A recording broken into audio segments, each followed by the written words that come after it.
Bonjour. C'est avec grand plaisir que je vous souhaite la bienvenue à la deuxième conférence sur la politique scientifique canadienne. How is the conference so far? That means okay, so, right? I hope you have enjoyed the sessions and gauging by the level of interactions that I have seen and witnessed through social media and other in the corridors, etc. I think this is a great conference and a lot of people are enjoying and participating in the conversations. I was told that we were trending number 2 in Canada, the CSPC hashtag 2018. I hope that was true, but keep tweeting. So this is exactly what we wanted, that get people, public, community members engaged with various levels of conversations on different topics. This is one of the most perhaps exciting sessions of the conference, and the hard tasks is with me that I am mandated to do two very hard things. Number one is to introduce somebody who no needs any introduction from me or from anybody else. Everybody knows that great Canadian. Second is to conduct a conversation with our Chief Science Advisor. So Dr. Mona Nemer is a great Canadian, a great researcher and scientist, a great university executive, and great human being, and a role model and a champion for many of the young scientists. And we are so pleased and honored to have Dr. Mona today with us. I had the pleasure of being in the Parliament Hill at the day that Prime Minister announced Dr. Mona Nemer as Canada's Chief Science Advisor.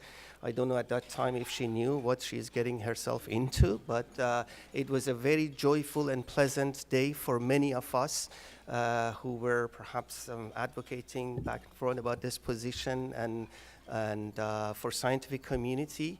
And I think since then, Dr. Nemer accepted huge responsibility and huge level of expectations from everywhere, from government, scientific community, and the public, into conducting her job. And I'm sure many of you agree with me that within the last year, she has done a magnificent job in engaging with various communities across the country, as well as performing and delivering a lot of projects and new initiatives. And at CSPC, we are so grateful to working with the office and office members on a regular basis. And Science Meets Parliament is a partnership between CSPC and Dr. Mona Nemer's office, and we are so grateful to that. Without any further ado, please join me in welcoming Dr. Mona Nemer, Canada's Chief Science Advisor.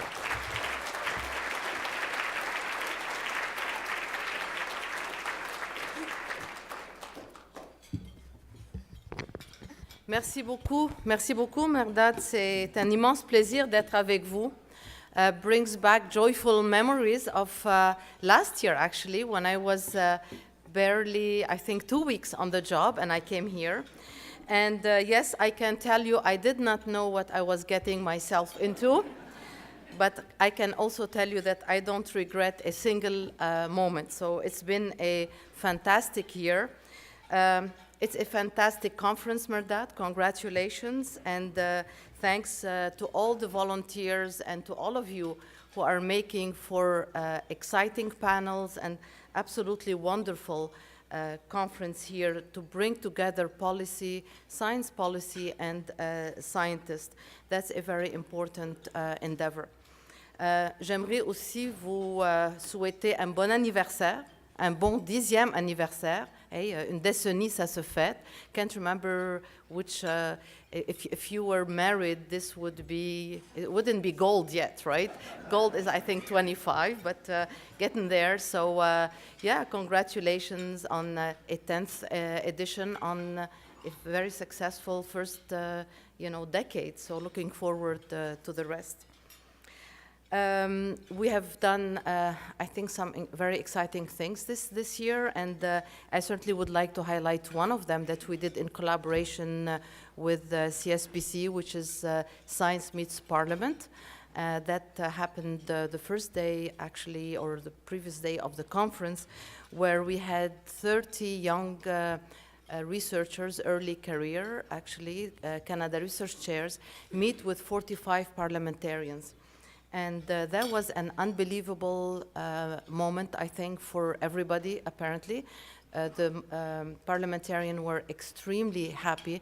As a matter of fact, as I was coming here, I met with Minister Garneau, and I said hi, and the first thing he told me that he had a great lunch with these scientists and enjoyed it very much, looked forward to a repeat of this. So congratulations, and thanks to all the parliamentarians and all the scientists who have engaged in this extremely important dialogue.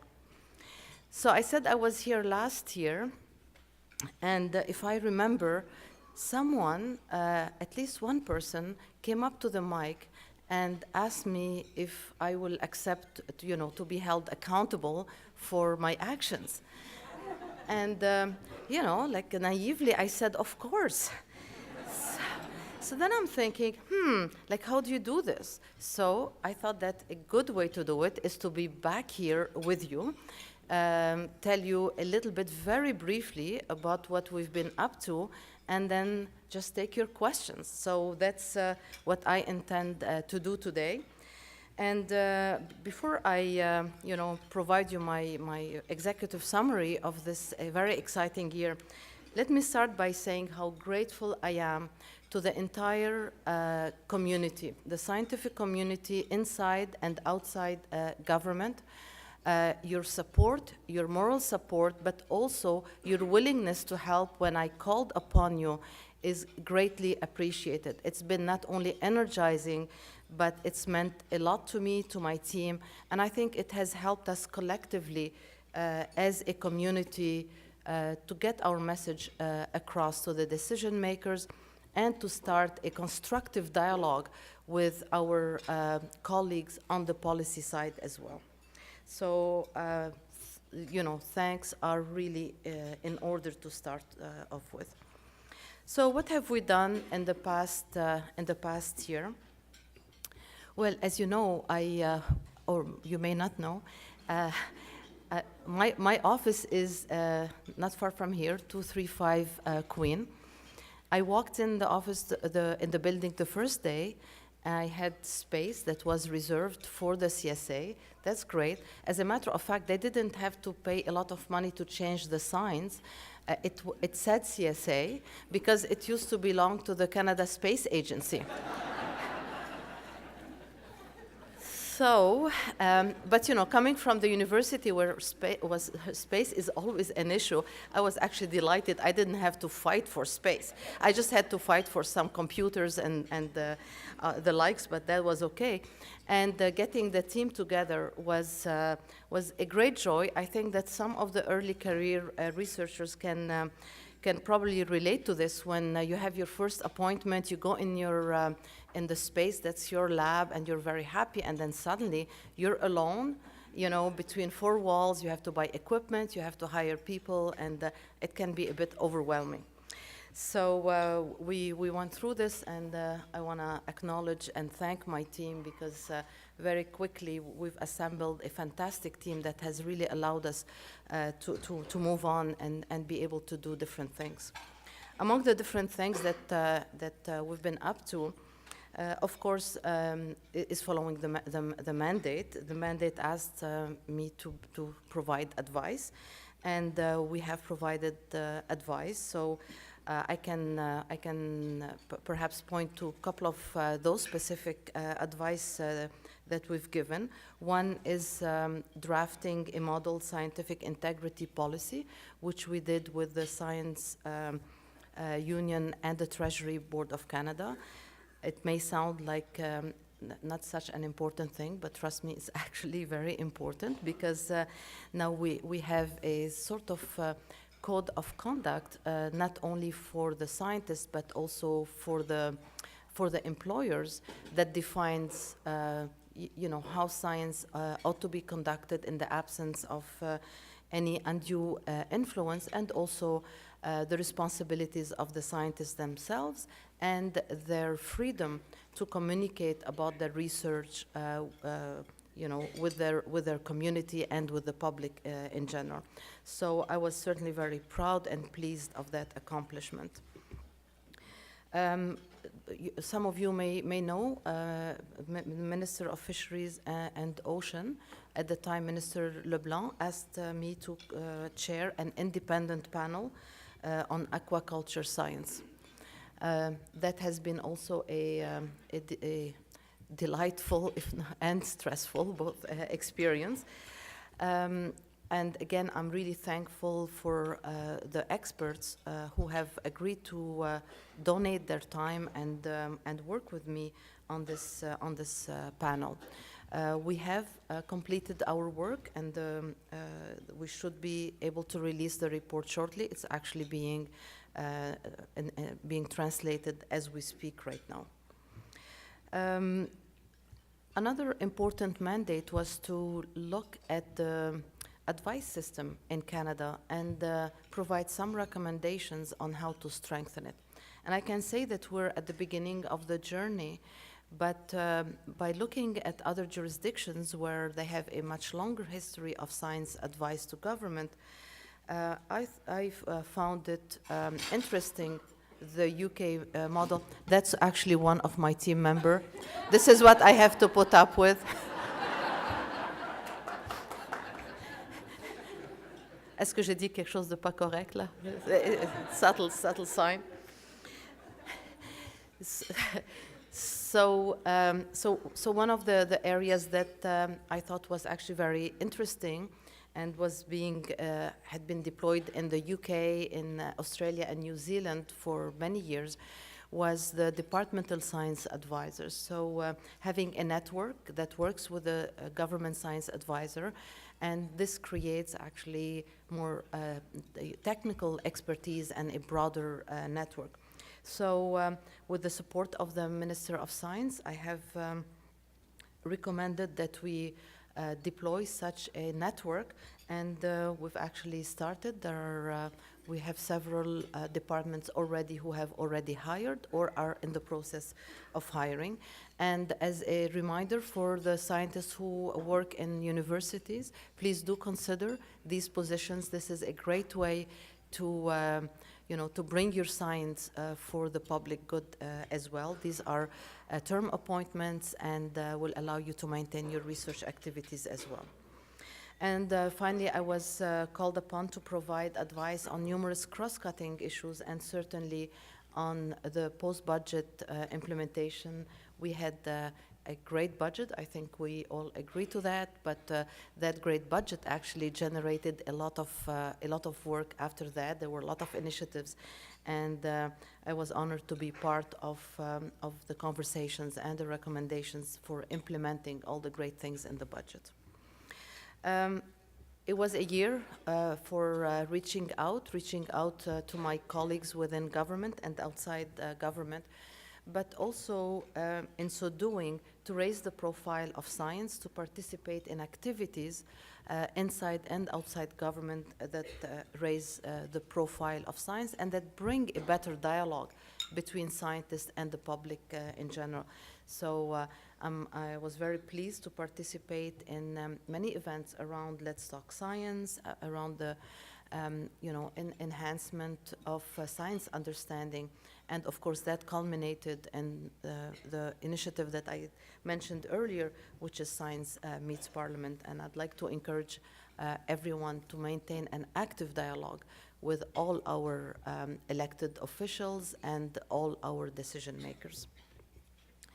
In terms of coordination, it is a great priority for our government to see that science and research is conducted in a multidisciplinary manner, and that we are actually removing the silos and carrying out research and science as needed in the 21st century to address all the challenges, which, as you all know, requires team approaches, multidisciplinarity, and reaching across borders, be it physical country borders, be it the borders of our own institutions.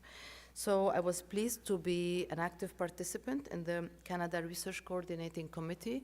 This is the 3 Granting Council and the CFI, the National Research Council. And the idea is to really try to have a coordinated strategic approach to our research funding and our research activities in the country. There's the Deputy Minister Science and Technology Committee within government. This brings the various departments that have what is called science-based department together.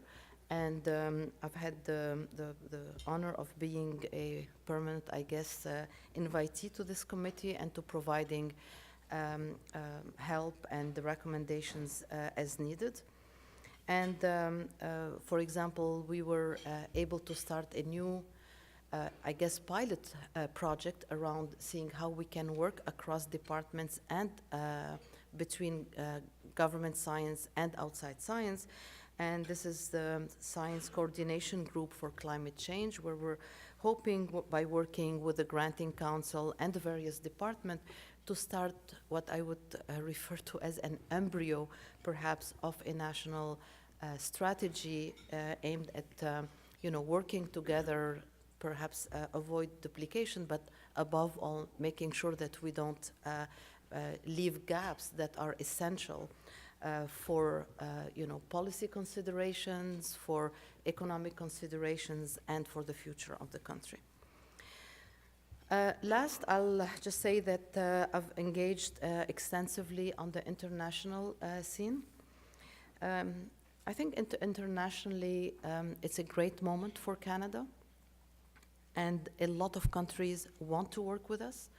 Many countries have science advisors and science advice mechanisms, and they were very happy to see that Canada's seat is actually filled at the table when these meetings were being conducted, and that through the science advisor mechanism, that some collaborations can be developed and better, actually, international relationship organized. So, I mean, there are a number of things that were done other than representation, but I can tell you that, for example, as far as the G7 was concerned and the presidency of Canada of the G7, I was so pleased that we had science, of course, that cut across many of the ministerial conferences and of the major themes of this year's meeting and summit as well. But in concretely, we've also developed or starting to develop a artificial intelligence, collaboration for research and innovation, and that was part of the G7. And also an ocean microplastic strategy for research and science. So I think it's really great to have science always present at the table at these various meetings. So if I'm to conclude, I think it's been a very exciting year. It's certainly been a year for me of learning. It's great. You feel both young because you're learning new stuff, but then you're learning so much. You feel you're aging. So I'm not sure if right now I'm feeling, young or old, but I'm certainly more informed about how decision making happens in our country and about how science can inform policy in the country. Again, I'll be, as promised, I will be putting out an annual report before the end of the year, of course, and that will detail everything perhaps that I've seen and done and some thoughts for the future. I have to, again, thank all the people who have made my first year enjoyable and who have allowed me to actually, get some achievements, some concrete things done. And I have to start with the Prime Minister and his office, as well as the Minister of Science and his office, and the various science departments who have been great collaborators and who have really welcomed me among them. Again, it's been a great budget. we all hope for a similar great budget every year, but we have to be realistic. I think it was a great down payment. We haven't even finished rolling out those investments. But I think we can reasonably say that the government has done its job in providing the funding. Being successful in science and research is not only about the money. So I send a challenge and an invitation to all of us to work together to build on this great momentum that we have in Canada right now for science, science advice, and for science policy, and to make the system better and to make the country even better with science and with research. So I guess I'll stop here. I've spoken more than I thought I would, and happy to take your questions. Thank you.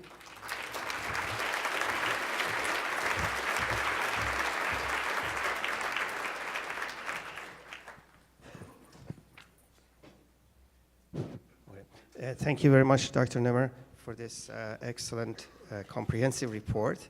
And my first question, in fact, was asking you about the highlights of the year. Do you want to repeat anything additional to this, or shall we go to the next question? Yeah, you can go to the next. You can go to the next question. I think the highlight really is having the honor of serving the community and serving the country, and seeing that we're building a great momentum and hoping to carry it forward. Excellent. Thank you. So I think in this room, at least, nobody has any doubt about the challenges and the complexity that your position is engaged with, because you are dealing with three different constituencies: the political level, the bureaucracy, scientific community, and they are all very different in nature.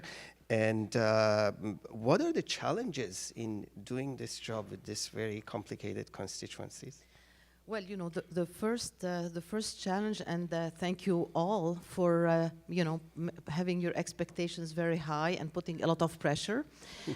The expectations are very different from the various communities, so that's, I think, a great challenge, being really able to be up to everyone's expectations.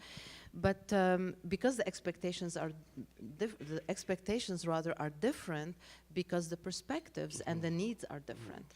And of course the science knowledge and science needs are different for these constituencies. So I think developing the ability to of dialogue, at the proper level and with the proper, sensitivity to their needs is certainly something that is, it's complex. It's you have to stay focused. So in that sense, it's certainly challenging, and. The thing is, the government's been running, quite all right. It's not like they were, the country was at the brink of collapse. So I think that's showing that you actually can bring a value added, and just because things are good, doesn't mean that we shouldn't work harder to make them great. So it's, it's the change anxiety, I guess. Okay, that's very good. Yeah. Okay, and if you don't mind, I want to ask you specifically about the science advice to the highest political level in the country. I want to know if, do you regularly interact with Minister of Science, with other ministers, with opposition parties? I certainly regularly interact with the Minister of Science, physically on the phone, by text, etc., and certainly interact very often with her office as well. I interact regularly with the PM, with the PM office. I've seen the PM several times. I actually saw him earlier this week. Okay. And I've worked collaboratively with several ministers, as I mentioned, Fisheries and Ocean, Environment, NRCan, many. I can't, say them, but I've been really and seriously welcomed among both the, at the political level and, at the civil service level. Okay, and the opposition parties? Well, the opposition parties, actually, I've met the previous critic for science. I met Generou, met again, the new conservative critic, spoken with the NDP science critic. You know, we, as you know, we did this, the Science Meets Parliament. It's a non-partisan. So, and I return the calls that I receive. Okay, that's good. Very good to know. When you mentioned the meetings with Prime Minister, when you interact with him, is it usually personally with him in his office? Is it over the phone? How it's usually happening? No, he hasn't called me in the middle of the night yet. Okay. I've interacted with him, yes, physically in his both in his office that's on in the Langevin building and the one on the hill, and I interact very very regularly with his office, with his staff. So when I interact with the staff, it can be either they come over to my place, I go over there, or by phone as well. Okay. Sir Peter Glogman, former New Zealand science advisor to Prime Minister of New Zealand, indicated in various publications that informal science advice is one of the most important forms of advice to the highest level, to prime ministers and ministers. Do you agree with that statement? I actually do, and it's quite important because, well, you have to build a relationship. Number one, you know, be a trusted advisor. Luckily, not all advice involves, you know, putting together an expert panel. But on the other hand, you know, advice is also iterative. So, you know, you get, you know, questions by pieces. So there could be a question here, then there's another, you know, question, but then the answer is needed like this. So it cannot be anything but informal, you know, under these circumstances. Right. Oh, by the way, I said like the Prime Minister has not called me in the middle of the night. I have to say that Minister Duncan has. Okay. Good to know. Okay. And did you return the call? Absolutely. Okay. So you're putting in place a network of departmental science advisors, and I'm just wondering how this model can help direct science advice into policy compared to the existing scientific capacities of the departments. Yeah, yeah. This is. Were you talking with some of the deputy ministers or what? Nope. That's the question that, you know, they ask also. Like I said, this has been a year of learning, and you know what I learned is the incredible amount of work that actually the assistant deputy ministers for science have. So they have to run actually not a lab, but several labs, often not in the same city. They have to write briefings to ministers. They're like over their head. So under these circumstances, it's the urgent that gets done, and some of the important things that are not urgent get left out. So things like enhancing collaborations, foresight, seeing what's down the you know, the pipe. Do we have the you know, appropriate infrastructure within the department, the appropriate human resources? If by the time I speak with my colleague in, you know, between say DFO and environment, something's not getting done, so that you know, the interaction is basically left out.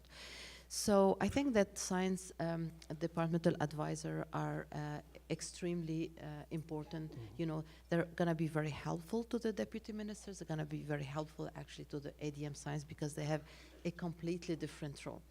And you know, just before coming here, I was speaking with John Lougheed, who's the UK departmental science advisor for the Department of Business, Energy and Industry. So a little bit a mixture for us of NRCan and ICET. And he told me something great. I didn't think I'd be quoting him so quickly, but he said that you know, the equivalent of the clerk of the Privy Council in England told the departmental science advisors that they are the licensed dissenters in government. So he expected them to be the ones not agreeing right away with the policy, questioning things, because that's the way, you know, to make things better. So I thought that was a very interesting you know, expression.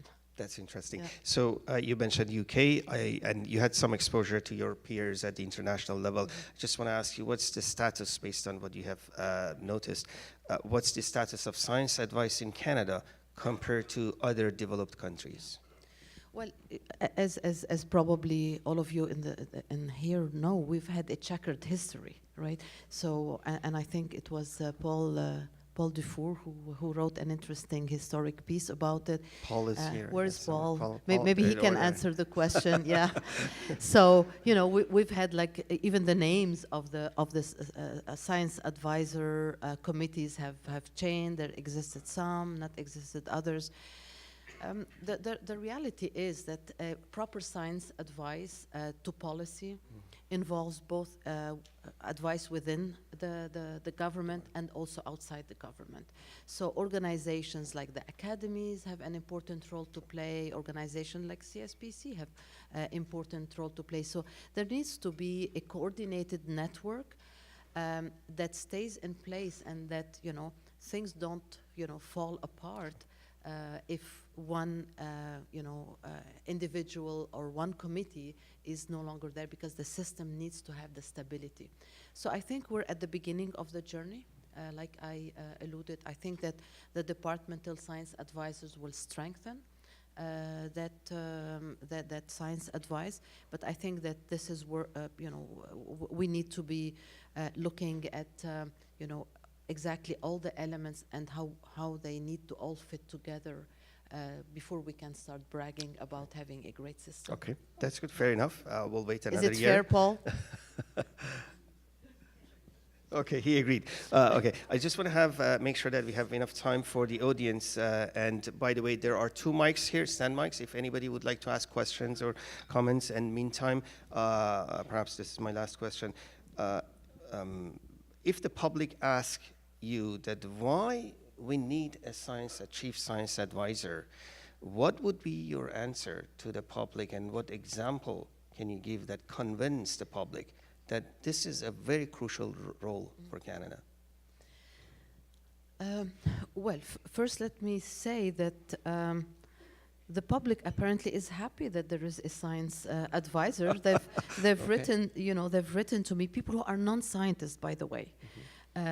So of course, you can't take it for granted that they understand. Look, I talked about the aquaculture panel. The reason the minister, asked me to look at, how science can inform or should inform decision making is likely because, he felt that it would increase public trust and appreciation if it wasn't, just the department, who's weighing in. So I think that having an objective, outside, at least outside the department, recommendations is something that probably is, I think, important for the public, and that's, I think, something positive for our democratic process. I talked about the science integrity. I think that, again, for both the scientists themselves to have a better understanding across government of the working conditions, and for the public also to know that how science is being carried out, because this is the science that is informing our policy.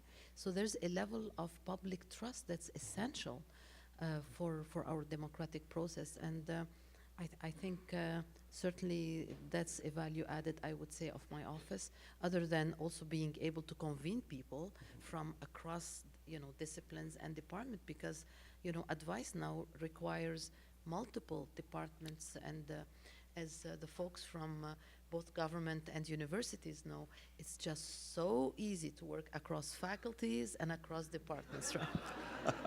That was a great comment. Thank you very much for that. And let's go to that mic, please. And please be brief. And if you want to introduce yourself, most welcome. Certainly. Nizar Aladik, Dr. Nemer from CEO of Compute Ontario. And congratulations on a wonderfully successful first year. My question is, in the advanced research computing sector, we've often said that our human resources are our strongest assets. What thoughts do you have about how, as a country, we can better retain, recruit, and develop what we all generally refer to as highly qualified personnel? Well, I think your question should be addressed maybe to the Prime Minister or the Minister, of Finance and Minister Baines, perhaps. But I'll try. I don't think that we're not looking at a situation, and for sure, the sector where you're coming from, talent is essential. As a matter of fact, we were able to be one of the top 5 countries in the world for artificial intelligence because of our talent piece, right? So I think that it's the whole ecosystem. So we need to have strong research, because strong research generates actually great talent, not only great ideas but also great talent.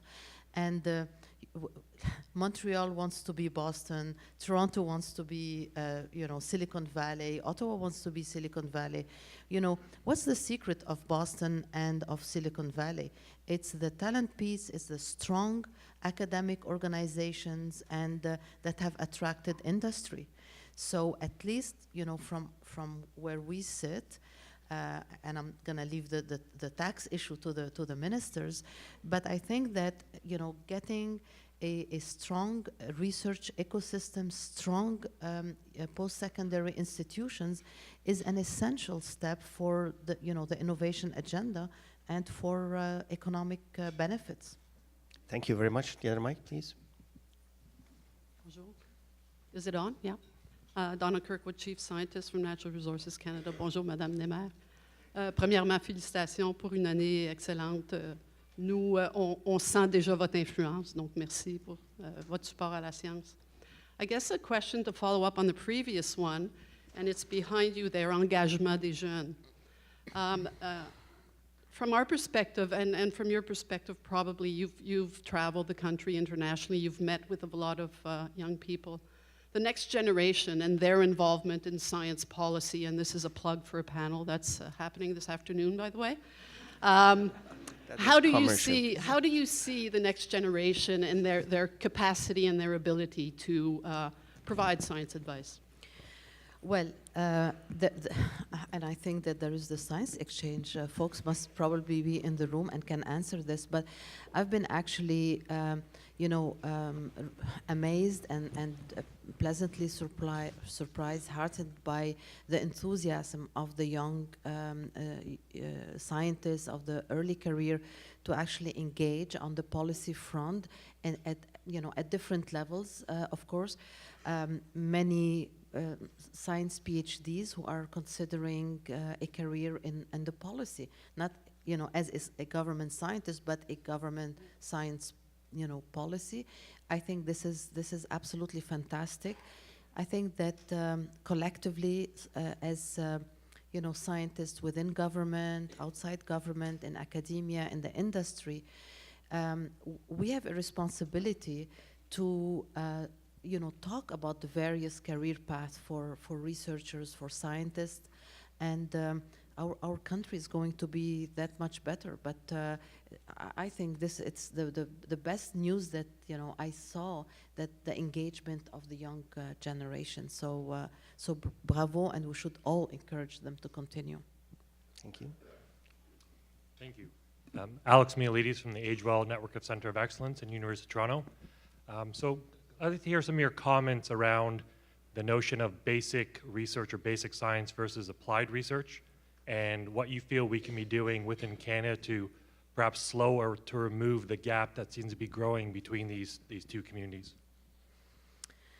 I think we're going to have to get beyond that debate, because, by the way, the definition of applied science is different for different people.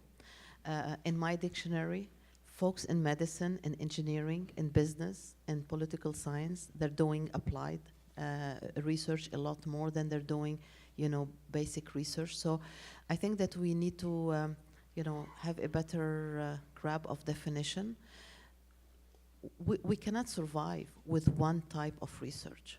We need it all. It's a continuum from total blue sky things that, even your colleagues in the department don't think it's important, all the way to applied research. And by the way, applied research is not translational research. You know, translation happens when you take your applied research, you know, to the real world, whether it's best practices, whether it's a commercial product, and so on. And I think that if we want to be honest with ourselves, we need, you know, we still need a lot of improvement all across. So this is where we need to be working. Thank you. Thank you. I beg pardon? Sorry? Oh, is that right? Can we take one more question after that? Oh, Two more okay. questions. Yeah. I'm working for you. Please. So my name is Anthony Morgan. I'm the founder and CEO of a science media organization called Science Everywhere. And we spend our time trying to engage a lot of the people who wouldn't be in a room like this. So specifically, people who are science disengaged and don't really know that they love science yet. And we figure out how do you get people who don't like what you're trying to do to get them excited about it. And so we also really focus on adult populations, and so one of the biggest problems that groups trying to do that kind of outreach face is that there's lots of funding for K-12 and youth outreach for science, and there's not really anything set up to help organizations reaching out to adult populations. And so I think we would probably collectively agree that there's a sort of concerning detachment from the science community and the general public in terms of support for important policies. So I'm wondering what kind of appetite the government has at the federal level or at other levels of government for supporting adult science engagement. I can't, you know, I don't crystal ball the government. It's unpredictable. I can say this. I think, though, that it's fair to say that the government is serious in its support for science and for evidence-based decision-making. I think that's a message I not only hear but see consistently. So if as part of this agenda there are gaps that are identified, and I agree with you that this is a gap, I think that we need to put our heads together of having, you know, some perhaps programs and activities and engage various, you know, organizations like yourself, and you know, come up with something. And if there needs to be support from you know, the federal, the provincial governments, from private sector, from everywhere, I think that you know, we need to look at all these options. But you know, you're certainly not putting on the table a question that is outside the interest and the priority of this government. Thank you. Last question. Thank you so much. And thank you, Dr. Nemer. It was very, very encouraging hearing your talk. My name is Marie-Louise Hannon. I'm Executive Director of Science, Technology, and Innovation at Global Affairs Canada. So we're busy engaging with the world. And just going back to the comment about Montreal wanting to be Boston, Toronto wanting to be Silicon Valley, et cetera. And Ottawa want to be. And Ottawa as well. So one of my previous postings was in Boston, actually. And I think one of the important questions, sorry, it's probably a big question to open for the last one, but is our treatment of IP. So the investors coming from around the world who are looking at doing more things in Canada are often very concerned with how is IP created by the universities, perhaps, in the tech labs and accelerators going to be treated? Who's going to have access to it? How flexible are we? And my question is, do you think we're keeping up in a very competitive world with what the global best standard, best practice is in order to attract those international projects to Canada? Well, you know, IP is a very important consideration, but it's not the only consideration, right? So, but we need to get them all right. I think that for too long we have looked at IP in a monolithic way, like a one-size-fits-all, and it's actually very wrong, because, you know, IP. The importance of IP and everything around IP is different in the tech sector than if you're developing, you know, a drug. The timelines are different, et cetera, et cetera. I was very encouraged, I must say, I believe two years ago, when Minister Baines, you know, as part of the innovation budget, announced those various sector tables that we're going to look and see basically what are the bottlenecks, what are the challenges for each of the sectors. And I believe that out of this, a review of IP was undertaken. So in terms of the universities, I think most of them are quite sensitized to the importance of IP. I don't think that it's such a huge problem. It's blown out of proportion when it comes to universities. I can say something about it. Was VP research for 11 years. But I think the more important question is when we talk about IP and about innovation, we really have to do it sector by sector because things vary a great deal. And in some sectors, it's not the IP, it's actually the talent piece that's the bottleneck. So, but thank you for your question. Dr. Nemer, if I can get the chance to ask the last question. I'm sure you get this question. You off. You get this question actually often. That one of the questions prompted me to ask this. And please elaborate on your role as you are not a science advocate. You're not advocating for funding for science as part of your mandate. Am I right? Or yes, you are? I'm not the chief science lobbyist in government, no. Okay, that's good. That's good. So you are advising the government? Yes. Okay, so I'm sure because that there are a lot of huge expectations. Some people in some organizations may have that you advocate for funding. That's not necessarily your job. Nope. That's good. Yeah. And So it's better for the community that my role is defined differently. That's Yes. right. I totally agree with that. So it was a great hour. Thank you so very much for being with us. As you know, CSPC has a huge number of volunteers every year and helping throughout the year, putting the conference together as well as being engaged with other projects. Science Meets Parliament is one of them. I just would like to ask, if you don't mind, volunteers to come up to the stage and take a picture with you. Yes, That's would love okay. that. Please. Thank you very much. Thank you very much. Yeah, thanks to everyone. À la prochaine fois.